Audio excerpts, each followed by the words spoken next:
Hello, welcome to Shabnam की recipes.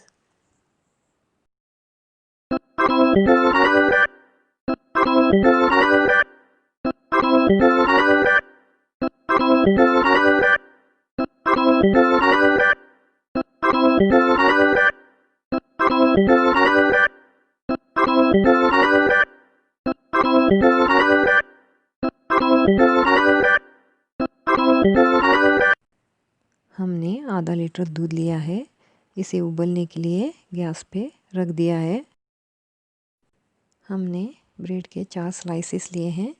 इनके किनारों को हम अच्छी तरह निकाल देंगे। किनारों को निकालने के बाद इन्हें पीसेस में कट कर लेंगे।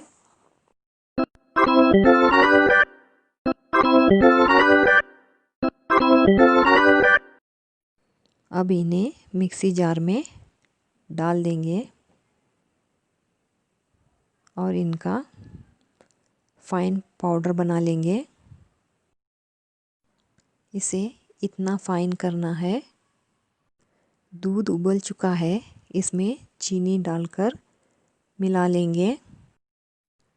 हमने जो ब्रेड का फाइन पाउडर बना लिया था उसमें थोड़ा थोड़ा दूध डालते हुए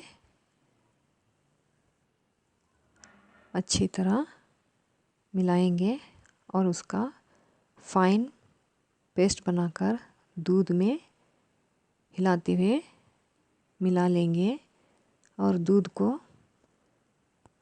10 से 15 मिनट के लिए गाढ़ा होने तक पकाएंगे।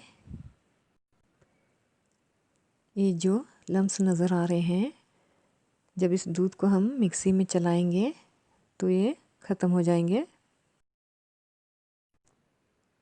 हमने दूध को पिछले 1 घंटे से ठंडा होने के लिए छोड़ दिया है। अब हम इसे मिक्सी जार में डालेंगे।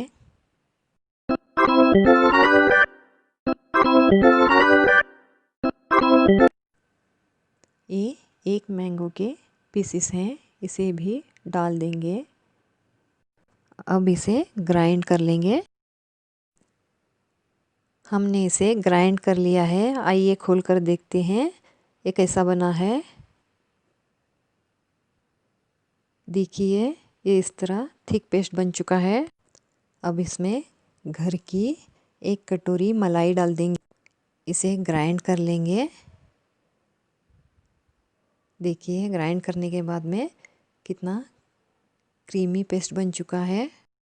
इस तरह का एक एयर टाइट बॉक्स ले लेंगे। इसमें इस पेस्ट को डाल देंगे और इसे टैप करेंगे ताकि इसमें बिल्कुल भी एयर बबल्स रहने न पाएँ। अब हम इसे 2 से 3 घंटे के लिए फ्रीज़र में रखेंगे।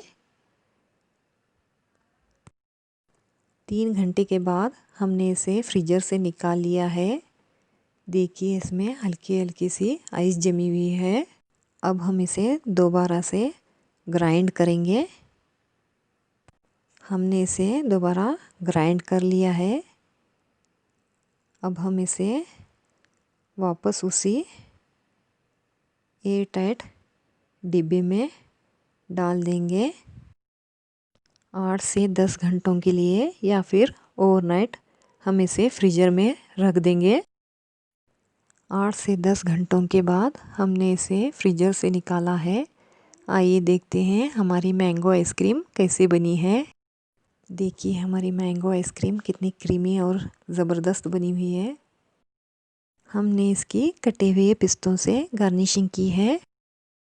आइए अब हम इसे कट कर लेते हैं। अगर आपको मेरी ये रेसिपी अच्छी लगी तो लाइक कीजिए, शेयर कीजिए और सब्सक्राइब करना बिल्कुल ना भूलें और बेल आइकन पे प्रेस करें। आप भी अपने घर में ये मैंगो आइसक्रीम ज़रूर ट्राई करें। तो मिलते हैं अगली ऐसी ही किसी रेसिपी में। तब तक के लिए बाय।